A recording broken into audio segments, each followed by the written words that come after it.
Welcome back. How was your day? It was a good day. How was the church service you attended earlier? Awesome. Thank you for asking. You're welcome, Samir. Can you tell me more about the intentional growth plan you talked about when we were at the bus station? Yes. I'm glad we can talk about it again.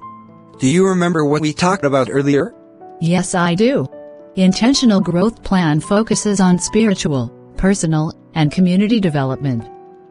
And this includes time for prayer, Bible study, and meditation daily. Wow. Ruth, that was profound. You got it all perfectly. That's not all. Also using systematic approach to study one book of the Bible at a time. Using commentaries or study guides to deepen understanding. Engaging in spiritual disciplines, like fasting, worship, and journaling into the routine to build spiritual resilience. Well said, Ruth. The next step into intentional growth plan is personal growth. Use SMART goals. The word SMART simply means specific, measurable, achievable, relevant, and time. For you to grow personally, you have to create a time-bound goals for your spiritual and personal growth. Break them into monthly or quarterly plans. Identify strengths and weaknesses. Regularly evaluate your character and behavior. Pray for the grace to strengthen areas of weakness and grow your spiritual gifts.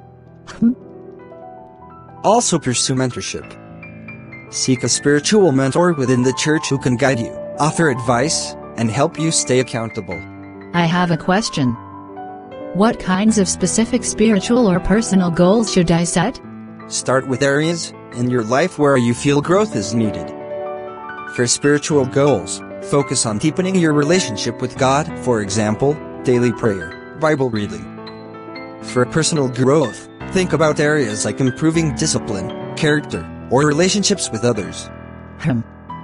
How can I make my goals measurable, and what are some practical ways to track progress? Make goals concrete by adding numbers or time frames. For example, read the Bible for 15 minutes every morning or memorize one verse each week. You can track progress with a journal, app, or weekly review of whether you're hitting your targets. Okay. What should I do if I find my goals are too difficult, unrealistic? How do I adjust them? If goals are too hard, break them down into smaller, more manageable steps. For instance, if reading the Bible for an hour daily is overwhelming, start with 10 minutes and gradually increase. Adjust goals regularly based on your capacity and experience. Good to know that. How long should I give myself to achieve these goals? For example, is 1 month or 3 months ideal? A typical timeline could be 1 to 3 months for short-term goals, allowing for regular evaluations. You can set smaller monthly goals within a 3-month framework and adjust as needed. How can I identify my spiritual strengths and weaknesses? Are there specific areas I should focus on? Reflect on past experiences where you've felt God working in your life. Ask trusted church leaders, family, or friends for feedback. Areas to consider include your prayer life, Bible knowledge, serving others, spiritual gifts, and emotional or character traits. This is exciting. Can you suggest any self-assessment tools or methods to help me regularly evaluate my character and behavior? Surely. Keep a journal of daily or weekly reflections. Write down your successes, failures, and areas where you felt God's presence or distance.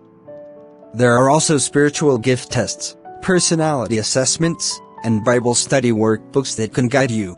Wow. What are the common signs of spiritual growth that I can watch for?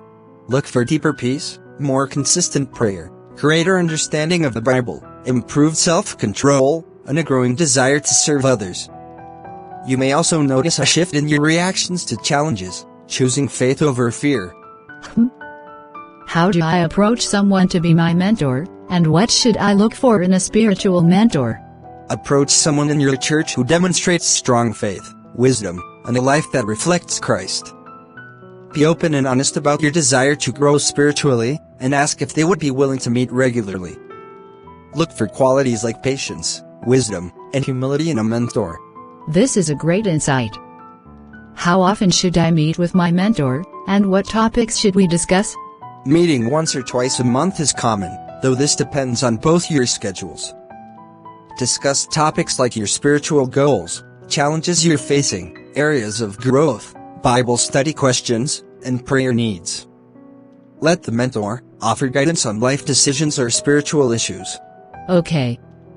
What are good ways to stay accountable without feeling like I'm burdening my mentor? Simply be honest with your mentor about your progress, but don't feel pressure to be perfect. Use the time to discuss what you've done well and where you need help.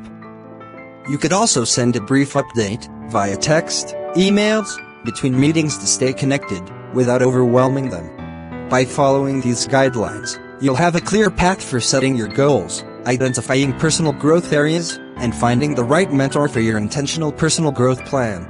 This is certainly a great personal growth insight. Can I find it in my church? Surely. Just talk to your pastor or follow me on my media pages for more intentional growth plan. Thank you for sharing with me today. I will certainly come back for more, Mr. Samuel. You're welcome.